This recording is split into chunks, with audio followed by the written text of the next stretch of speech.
નમસ્કાર મિત્રો, આપણે સામાજિક વિજ્ઞાનના જેમ દરેક વિષયમાં સરકારને જે ગઈકાલે એક અભ્યાસક્રમમાં કાપ મૂકવાનો જે પરિપત્ર કર્યો છે એ પરિપત્ર પ્રમાણે ધોરણ 10 સામાજિક વિજ્ઞાનમાં પણ 30% અભ્યાસક્રમમાં કાપ મૂકેલો છે. તેના કયા કયા પ્રકારના બોર્ડની પરીક્ષામાં 21મી માર્ચે બોર્ડની પરીક્ષા 21મી મે બોર્ડની પરીક્ષા શરૂ થાય છે. તો માર્ચમાં આવતી એની જગ્યાએ મેમાં 2 મહિના પાછળ ધકેલાઈ છે કોવિડ-19ના કારણે. તો એમાં સરકારે 30% અભ્યાસક્રમ પર કાપ મૂકેલો છે. કાપ મૂકેલા અભ્યાસક્રમમાં જે પ્રકરણો આવે છે તે પ્રકરણો આપણે બિલકુલ એના તરફ 2020ના વર્ષમાં કે બોર્ડની પરીક્ષાને ધ્યાનમાં રાખી અને એને વાંચન કરવાના નથી. તો કયા કયા પ્રકરણો પર કાપ મૂકેલો છે? તો અભ્યાસક્રમમાંથી ચાલુ વર્ષે બાદ કરેલા પ્રકરણો. તો એમાં પ્રકરણ નંબર 3 એ આપણે બોર્ડની પરીક્ષામાં પૂછાવાનું નથી. પ્રકરણ 7 એ પણ પૂછાવાનું નથી. પ્રકરણ 12 એ પણ પૂછાવાનું નથી. પ્રકરણ 14 એ પણ નથી પૂછાવાનું. પ્રકરણ 15 આર્થિક વિકાસનું હતું એ પણ પૂછાવાનું નથી. પ્રકરણ 16 ઉદારીકરણ નીતિ ખાનગીકરણ વૈશ્વિકીકરણ હતું એ પણ બોર્ડની પરીક્ષામાં પૂછાવાનું નથી. અને સામાજિક પરિવર્તન એ પણ બોર્ડની પરીક્ષામાં પાઠ નંબર 21 એ પણ પૂછાવાનો નથી. તો જે આ મિત્રો 7 પ્રકરણ છે એમને આપણે ચાલુ વર્ષે બિલકુલ ધ્યાને લીધા વગર એના સિવાયના જે પ્રકરણો છે એ પ્રકરણો ઉપર આપણે સારી એવી મહેનત કરી ઓછા પ્રકરણો છે, કુલ 21 પ્રકરણો છે એમાંથી 7 નથી પૂછાવાના, એટલે 14 પ્રકરણોમાંથી જ આપણું બોર્ડનું પેપર આવશે. તો તમે જે તમે તમારી આવડત પ્રમાણે ધારો એના કરતાં પણ વધારે ટકાવારી લાવી શકો છો. કારણ કે 21 પ્રકરણોમાંથી બોર્ડનું પેપર આવતું એની જગ્યાએ હવે 14 પ્રકરણોમાંથી જ આવશે. એટલે તમે થોડું વધારે વાંચન કરો અથવા થોડી વધારે મહેનત કરો, એક્ટિવ રહો, તો ધોરણ 10માં તમે સારા એવા ટકા પ્રાપ્ત કરી શકો છો. હવે આપણે જોઈએ આગળ સામાજિક વિજ્ઞાનમાં ભારતનો વિજ્ઞાન અને ટેકનોલોજીનો વારસો. એમાં મેં આગળના જે આપણું 5મા નંબરનું જે ચેપ્ટર છે વિજ્ઞાન અને ટેકનોલોજીનો વારસો, એમાં મેં આગળના એપિસોડમાં એક કોમેન્ટ બોક્સમાં પ્રશ્ન પૂછ્યો હતો કે મહર્ષિ ચરકે ચરક સંહિતા નામના ગ્રંથમાં કેટલા પ્રકારની ઔષધિઓનું વર્ણન કરેલું છે? તો એનો સાચો જવાબ છે 2000 પ્રકારની ઔષધિ.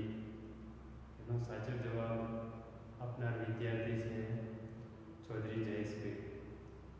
અભિનંદન જયેશને.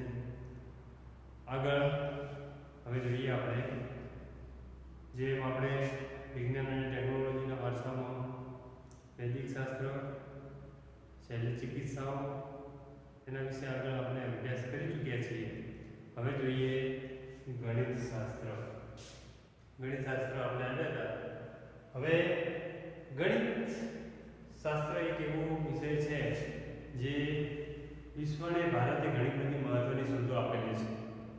ગણિત શાસ્ત્રમાંથી દુનિયાને સૌથી વધારે મહત્વની જે શોધો થઈ હોય ગણિતના વિષયમાં, તે જો કોઈ દેશ હોય તો એ ભારત છે. ભારતે દુનિયાને ઘણી બધી મહત્વની શોધો આપેલી છે.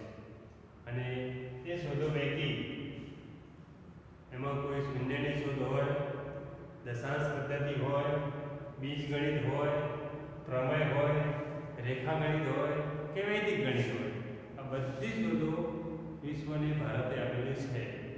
અને એમાં પણ ખાસ કરીને શૂન્યની શોધ સૌથી ખાસ, શૂન્યની શોધ એ પણ ભારતમાં થઈ. અને શૂન્યની શોધના જે શૂન્યના શોધક છે એ આર્યભટ્ટ. અને આર્યભટ્ટ વિશ્વને શૂન્યની શોધ ભારતે આપી એવું આપણે કહી શકીએ છીએ.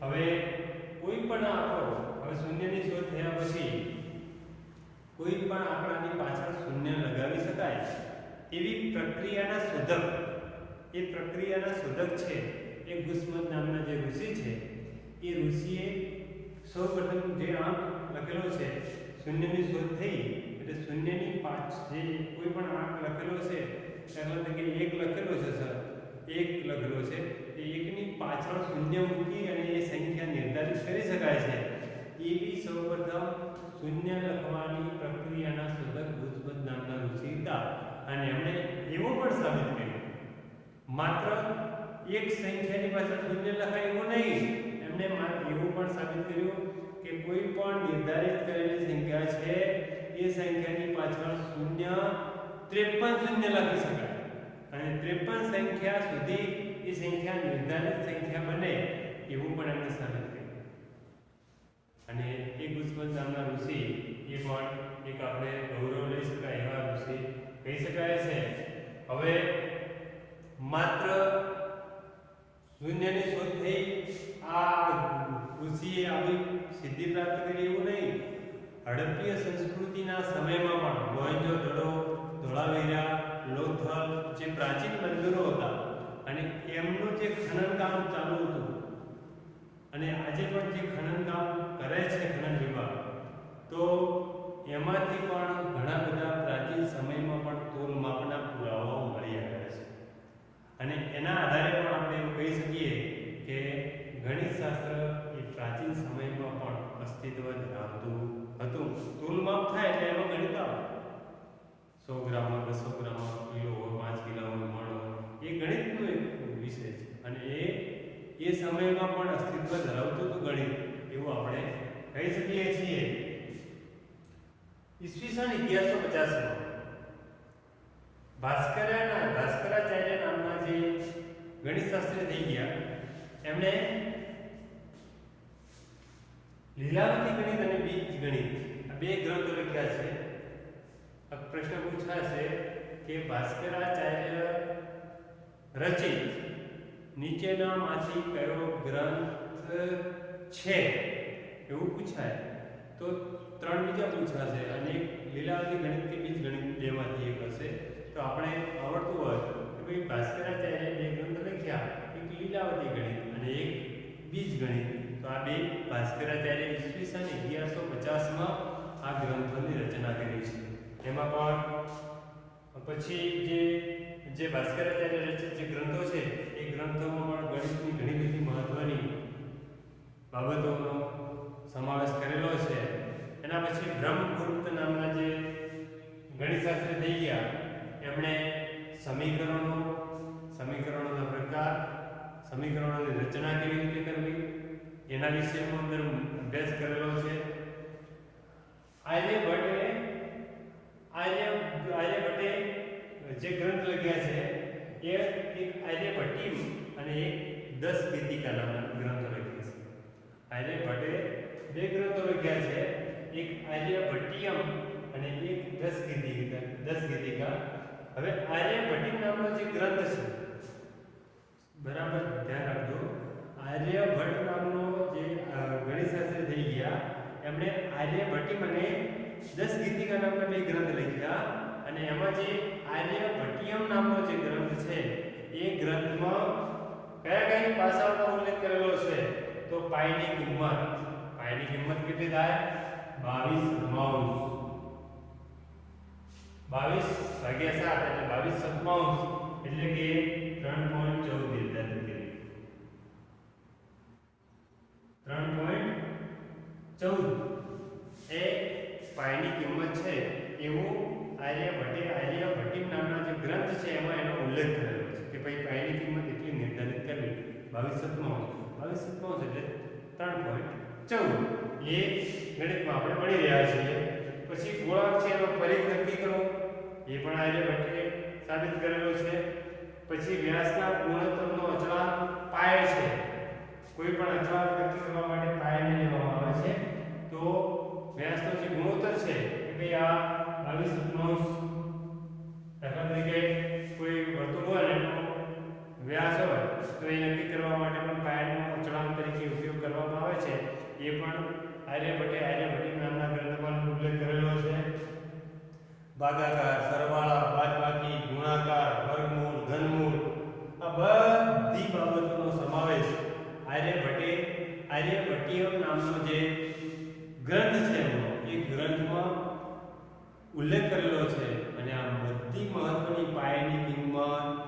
દશાંશ પદ્ધતિ, શૂન્યની શોધ, ગોળાર્ધ પરિઘ અચળાંક તરીકે પાઈને લેવો, વર્તમાન જે ભાગાકારો છે, ગુણાકારો છે, સરવાળા છે, બાદબાકી બધી બાબતોનો સમાવેશ આર્યભટ્ટ નામના ગ્રંથમાં આર્યભટ્ટે ઉલ્લેખ કરેલો છે. અને એમાંય મહત્વની શોધ શૂન્યની શોધ પણ આર્યભટ્ટે કરી.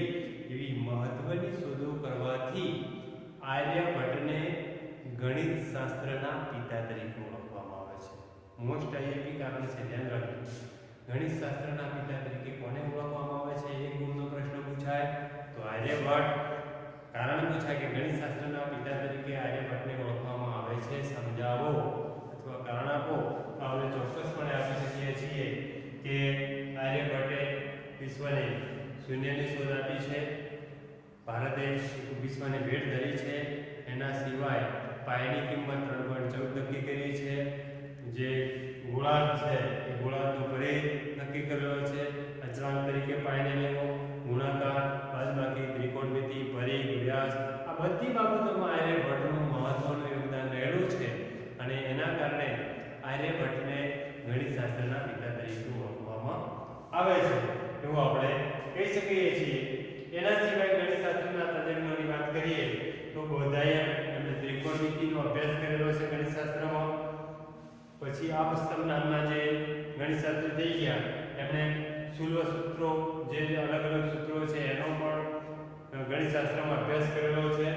કાત્યાયન નામના જે મહાન થઈ ગયા ગણિતશાસ્ત્રી, પછી ભાસ્કરાચાર્ય થઈ ગયા, એ બધાએ ઓછા વધતા પ્રમાણમાં ભારત દ્વારા વિશ્વને ગણિત શાસ્ત્રમાં અલગ અલગ ઘણા બધા મહત્વના પાસાઓની ભેટ આપી છે. અને એના કારણે આખું વિશ્વ આજે ભારતને એક મહાન ગણિતશાસ્ત્રી આર્યભટ્ટ છે, એ આર્યભટ્ટની જે મહત્વની સિદ્ધિઓ છે એ સિદ્ધિઓ તરફ વિશ્વ આખું એની સમદ્રષ્ટિથી જોઈ રહ્યું છે. કે શૂન્યની શોધ અને આર્યભટ્ટ નામના જે ગણિતશાસ્ત્રી હતા મહાન, એક ભારતના હતા. અને વિશ્વને આખા આર્યભટ્ટ જેવા બોધાયન, ભાસ્કરાચાર્ય, આપસ્તંભ આવા મહાન ગણિત તજજ્ઞો થઈ ગયા. અને એમણે વિશ્વને ઘણી બધી ગણિતશાસ્ત્રની ભેટો આપેલી છે. અને એના કારણે ગણિતશાસ્ત્ર છે, ગુસ્મત ઋષિ છે, એ બધા એ ગણિતશાસ્ત્રને મહત્વની શોધો વિશ્વને આપેલી છે અને ભારતનું નામ ઉજ્જવળ કરેલું છે. તો આ તો ગણિતશાસ્ત્ર. હવે એના પછી બીજા અમુક શાસ્ત્રો છે એ વારંવાર પરીક્ષા પૂછાય છે કે કઈ કોણે કઈ શોધ કરી છે. તો એ શાસ્ત્રો તો અહીંયા જોઈ લઈએ કે અહીંયા પ્રજનન શાસ્ત્ર છે, તો એના શોધક કોણ હતો? તો બ્રહ્મવ્ય પાંચાલ. એના પછી કામસૂત્ર છે, તો એના વાત્સ્યાયન નામના જે ગણિતશાસ્ત્રી થઈ ગયા. પછી એક મહર્ષિ થઈ ગયા, યોગશાસ્ત્રનો જે અભ્યાસ કરેલો છે એમણે, કે મહર્ષિ પતંજલિ, તો એ યોગશાસ્ત્ર નામનો ગ્રંથ લખેલો છે. એના પછી ચિકિત્સા સંગ્રહ નામનો જે ગ્રંથ છે એણે ચક્રપાણી દત્તે લખેલો છે. અને વૃક્ષ આયુર્વેદ છે, તો એ મહામુનિ પારાશર નામના એક મહર્ષિ થઈ ગયા, એમણે આ ગ્રંથ લખેલો છે. એટલે આ પણ શાસ્ત્રો વારંવાર પૂછાય, તો એ પણ વિશ્વને ભેટ આપેલી છે. આ મહાન મહર્ષિ હોય, મહાન ગણિતશાસ્ત્રી હોય કે કોઈ મહર્ષિ હોય, એમણે વિશ્વને ભેટ આપેલી છે. તો આ ગણિતશાસ્ત્ર. હવે એના પછીનો ટોપિક છે આપણો ખગોળશાસ્ત્ર અને જ્યોતિષશાસ્ત્ર. મિત્રો, ખગોળશાસ્ત્રનું નામ સાંભળીએ એટલે આપણને અવકાશી ઘટનાઓ યાદ આવે છે. ઉપગ્રહથી માંડી, તારામંડળથી માંડી, સૂર્ય, ચંદ્ર, ચંદ્રગ્રહણ, સૂર્યગ્રહણ, આ બધી ઘટનાઓ છે એ આપણને એક અવકાશી ઘટનાઓ તરીકે આપણે ઓળખીએ છીએ અને બધી યાદ આવે છે. હવે એમાં ગતિ હોય, નક્ષત્રો હોય કે આકાશી પદાર્થો હોય, આ બધી બાબતો ખગોળશાસ્ત્ર અને જ્યોતિષશાસ્ત્ર સાથે સંકળાયેલી છે. હવે ભારતનો પ્રથમ ઉપગ્રહ આર્યભટ્ટ, જે આર્યભટ્ટ છે એ એક ભારતને મહત્વની શોધ જે કરી છે અને એ શોધના લીધે મહત્વનું યોગદાન રહેલું છે આર્યભટ્ટનું. વિવિધ શોધો પૈકી ભારતનું સૌથી મહત્વનું યોગદાન રહેલું છે આર્યભટ્ટનું ખગોળશાસ્ત્રમાં પણ. માત્ર ગણિતશાસ્ત્રી હતા એવું નહીં, સાથે સાથે એમણે ખગોળશાસ્ત્રમાં પણ ઊંડો અભ્યાસ કર્યો. એમણે એવું સાબિત કર્યું કે પૃથ્વી પોતાની ધરી પર જે છે એ પૃથ્વી પોતાની ધરી પર ફરે છે અને એમણે એવું પણ સાબિત કર્યું માત્ર ગણિતશાસ્ત્રી નહીં એક મહાન વૈજ્ઞાનિક વિજ્ઞાન પણ તરીકે જે ખગોળશાસ્ત્રી છે એ ખગોળશાસ્ત્રી તરીકે પણ ઓળખવામાં આવે છે એમણે ચંદ્રગ્રહણનું સાચું કારણ શું છે તો ચંદ્રગ્રહણનું સાચું કારણ એ પૃથ્વીનો પડછાયો છે એવું પણ સાબિત કર્યું અને એના કારણે વિશ્વ આખું ગણિતશાસ્ત્ર જે આર્યભટ્ટ છે એ આર્યભટ્ટને ગણિતશાસ્ત્રના પિતા તરીકે તો ઓળખાય છે પણ સાથે સાથે મહાન ખગોળશાસ્ત્રી તરીકે પણ ઓળખાય છે અને એમણે પૃથ્વી પોતાની ધરી પર ફરે છે પૃથ્વી પોતાની ધરી પર ફરે છે ચંદ્રગ્રહણનું સાચું કારણ શું છે તો ચંદ્રગ્રહણનું સાચું કારણ પૃથ્વીનો પડછાયો છે એવું પણ એમણે સાબિત કર્યું અને આર્યભટ્ટે ના નામ ઉપરથી ભારતનો જે પ્રથમ ઉપગ્રહ છોડવામાં આવ્યો હતો 1975માં એનું નામ આર્યભટ્ટ નામનો જે ઉપગ્રહ છે ઉપગ્રહનું નામ આર્યભટ્ટ નામના ગણિતશાસ્ત્રી અને ખગોળશાસ્ત્રી થઈ ગયા અને ખગોળશાસ્ત્રીના નામ ઉપરથી ભારતે જે પ્રથમ ઉપગ્રહ છોડ્યો 1975માં એનું નામ આર્યભટ્ટ રાખવામાં આવ્યું અને દુનિયા આખી આજે આર્યભટ્ટને અજરભર નામથી ઓળખે છે અજરભર એટલે કે અમર થઈ ગયા છે અજરભર ઘણી બધી શોધો આપી છે અને દુનિયા આખી એમને અજરભર નામથી ઓળખે છે હવે બ્રહ્મગુપ્તની વાત કરીએ તો બ્રહ્મગુપ્તે પણ ઘણી બધી મહત્વની શોધ કરી છે એમાં એમણે એક ગ્રંથ લખ્યો છે બ્રહ્મ સિદ્ધાંત અને બ્રહ્મ સિદ્ધાંત નામનો જે ગ્રંથ છે એમાં એમણે ગુરુત્વાકર્ષણ જે ન્યૂટનનો ગુરુત્વાકર્ષણનો નિયમ છે એ નિયમ એમણે પહેલા સાબિત કરેલો છે કે ભાઈ કોઈ પણ પદાર્થ છે ઉપરથી નાખીએ તો નીચે કેમ આવે છે તેને ગુરુત્વાકર્ષણ બળનો નિયમ કહે છે અને ગુરુત્વાકર્ષણ બળના નિયમને પણ આ બ્રહ્મગુપ્તે સાબિત કરેલો છે અને એમને બ્રહ્મ સિદ્ધાંત નામનો જે એમનો ગ્રંથ છે ગ્રંથમાં એનો ઉલ્લેખ કરેલો છે એટલે એમને પણ મહાન ખગોળશાસ્ત્રી તરીકે ઓળખવામાં આવે છે હવે વાત કરીએ જ્યોતિષશાસ્ત્ર તો જ્યોતિષશાસ્ત્રમાં આપણે સ્વાભાવિક છે આપણે એવું વિચારતા હોઈએ છીએ જ્યોતિષશાસ્ત્ર એટલે જે પંડિતો કહે છે આપણે વીંટી પહેરવી ગ્રહના ઉપર નંગ પહેરવા આ નંગથી આપણને આવું થાય છે આ આપણી માનસિક સંતુલન ગુમાવ્યું હતું આ ગ્રંથ પહેરો તો મને આમ થાય આમ થાય બધી બાબતો અવકાશી અને જ્યોતિષશાસ્ત્ર સાથે સંકળાયેલી છે પણ જ્યોતિષશાસ્ત્રને પણ 3 ભાગોમાં વહેંચેલું છે વીરાવીર નામના એક મહાન ખગોળ જ્યોતિષશાસ્ત્રી થઈ ગયા એમણે જ્યોતિષશાસ્ત્રને 3 ભાગોમાં વહેંચેલું છે તંત્ર હોરા અને સંહિતા તંત્ર હોરા અને સંહિતા આ 3 ભાગોમાં જ્યોતિષશાસ્ત્રને વહેંચનાર મહાન જ્યોતિષશાસ્ત્ર ખગોળશાસ્ત્રી એ વીરામિહિર નામના અને વીરામિહિરે આ 3 ભાગોમાં વહેંચ્યું અને 3 ભાગોમાં એમાં ઘણી બધી પશુઓ ઉપર પક્ષીઓ ઉપર મનુષ્ય જીવન ઉપર વનસ્પતિ ઉપર આ બધી ખગોળકીય જે ઘટનાઓ થાય છે એમની શું અસર થાય છે એને કેવી રીતે દૂર કરી શકાય એના તમામ પાસાઓનું વર્ણન આ 3 ભાગોના જે ગ્રંથ છે જ્યોતિષશાસ્ત્રના 3 ભાગ છે એ 3 ભાગોમાં અલગ અલગ ઉલ્લેખ કરેલો છે કે જો ગ્રહણ થાય તો વનસ્પતિ સૃષ્ટિ પર શું અસર થાય છે મનુષ્ય સૃષ્ટિ જે જીવ છે એના ઉપર જે ટૂંકમાં એવું કહી શકાય કે પૃથ્વી પરની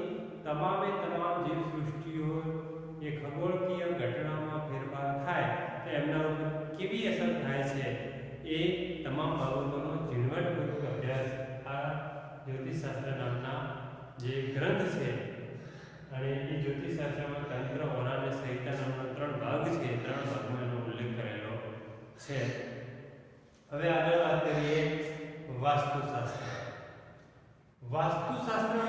વાસ્તુ એટલે સ્થાપવું ઘટ સ્થાપના જેને આપણે કહીએ છીએ નવું મકાન હોય અથવા કોઈ નવી બાબત હોય આપણે નવું મકાન ખરીદ્યું હોય અને એમાં આપણે રહેવા માટે પહેલાં જ જે કડો મૂકીએ છીએ ગણપતિની સ્થાપના કરીએ છીએ એને વાસ્તુ કહેવાય છે ભગવાનની સ્થાપતિ કરીએ છીએ હવે આ વાસ્તુશાસ્ત્ર એ જ્યોતિષશાસ્ત્રનું અવિભાજ્ય અંગ છે. કેમ? વાસ્તુશાસ્ત્ર છે એ જ્યોતિષશાસ્ત્રનું અવિભાજ્ય અંગ છે. એવું કેમ કહેવામાં આવે છે કે જ્યોતિષશાસ્ત્રમાં જે બાબતો સંકળાયેલી છે કે ભાઈ તમે દાખલા તરીકે જ્યોતિષો આપણને એમ કે ભાઈ તમારું રસોડું અગ્નિ ખૂણામાં હોવું જોઈએ, પશ્ચિમ તમારે આ નૈઋત્ય ખૂણામાં હોય, પૂર્વ બાજુ એનો દરવાજો હોય તો તમને આ લાભ થાય, પશ્ચિમ બાજુ એની બારી હોય તો આવો લાભ થાય. એવી તમામ બાબતો વાસ્તુશાસ્ત્ર સાથે પણ સંકળાયેલી છે અને એના કારણે એને જ્યોતિષશાસ્ત્રનું અવિભાજ્ય અંગ કહેવામાં આવે છે. જ્યોતિષશાસ્ત્રના સ્થપતિ તરીકે જ્યોતિષશાસ્ત્ર જે વાસ્તુશાસ્ત્ર છે એ વાસ્તુશાસ્ત્રના સ્થપતિ એ જે ભગવાન છે એમને વિશ્વકર્મા છે, ભગવાન વિશ્વકર્મા એ એમને સ્થપતિ માનવામાં આવે છે. ભગવાન જે વિશ્વકર્મા છે એ વિશ્વકર્માને વાસ્તુશાસ્ત્રના સ્થપતિ માનવામાં આવે છે. એમને સૌપ્રથમ વાસ્તુશાસ્ત્ર વિશે જે વિધિઓ છે, વિધિઓ વિશ્વકર્માએ કરેલી છે એવું એક માન્યતા છે અને એના લીધે ભગવાન વિશ્વકર્મા છે વિશ્વકર્માને વાસ્તુશાસ્ત્રના સ્થપતિ માનવામાં આવે છે.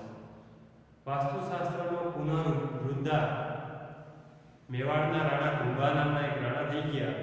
મેવાડના જે અત્યારે વર્તમાન નકશામાં રાજસ્થાનમાં છે તે મેવાડના રાણા કુંભા અને રાણા કુંભાએ વાસ્તુશાસ્ત્રનું જે અવિભાજ્ય અંગ છે, જ્યોતિષશાસ્ત્રનું અવિભાજ્ય અંગ વાસ્તુશાસ્ત્ર, એની વાસ્તુશાસ્ત્રનો પુનરુદ્ધાર, પહેલા એનો પુનરુદ્ધાર એટલે પછી બધી વિધિઓ કરી એને પાછો પ્રકાશમાં લાવી, ધીમે ધીમે એનો વ્યાપ ઘટતો ગયો હતો તો એનો પાછો એને ફરીથી પ્રકાશમાં એને ફરીથી એનું સર્જન કરનાર મેવાડના રાણા કુંભા અને મેવાડના રાણા કુંભાએ વાસ્તુશાસ્ત્રનો પુનરુદ્ધાર કરાવ્યો અને એના સ્થપતિ ભગવાન વિશ્વકર્મા છે. અને આજે પણ આપણે વિવિધ જગ્યાએ અલગ અલગ કોઈ દાખલા તરીકે અશ્વશાળા હોય, કિલ્લો હોય, મહેલો હોય કે મકાન હોય કે માત્ર કોઈ રહેઠાણ માટે નાનું મકાન હોય, આ બધી જગ્યાએ આપણે એ પુનરુદ્ધાર જે મેવાડના રાણા કુંભાએ કરાવ્યો અને મહર્ષિ જે ભગવાન વિશ્વકર્મા છે વિશ્વકર્મા એમના સ્થપતિ થયા અને એના પછી આપણે વાસ્તુશાસ્ત્રને આપણે જે સંસ્કૃતિ છે આપણી એ સંસ્કૃતિના નિયમો અનુસાર આપણે એનું અનુસરણ કરીએ છીએ. કોઈ જગ્યાએ જઈએ તો ભગવાનની સ્થપતિ કરીએ છીએ, કંકુ ચાંદલા દ્વારા શ્રીફળની આપણે ત્યાં જે સ્થાપના કરવાની હોય સ્થાપના કરીએ છીએ અને જે વાસ્તુશાસ્ત્રનો જે નિયમ છે વાસ્તુશાસ્ત્રના નિયમ મુજબ પૂજા વિધિ કરી અને આજે પણ આપણે એને અનુસરીએ છીએ. તો આ હતા વિજ્ઞાન અને ટેકનોલોજી. માત્ર અત્યારે નહીં, વિજ્ઞાન અને ટેકનોલોજીના સમયમાં પણ આ જે પ્રાચીન સમયમાં પણ એક વિજ્ઞાન અને ટેકનોલોજીનો વારસો વૈદિક શાસ્ત્ર હોય, શૈલ્ય ચિકિત્સા હોય, ગણિતશાસ્ત્ર હોય, ધાતુ વિદ્યા હોય, રસાયણ વિદ્યા હોય કે જ્યોતિષશાસ્ત્ર હોય કે ખગોળશાસ્ત્ર હોય, આ બધી ઘટનાઓ વિજ્ઞાન અને ટેકનોલોજી સાથે જોડાયેલી હતી. આજે ટાંકણીથી માંડી મોટા યંત્રો એ વિજ્ઞાન અને ટેકનોલોજીના માધ્યમથી બને છે.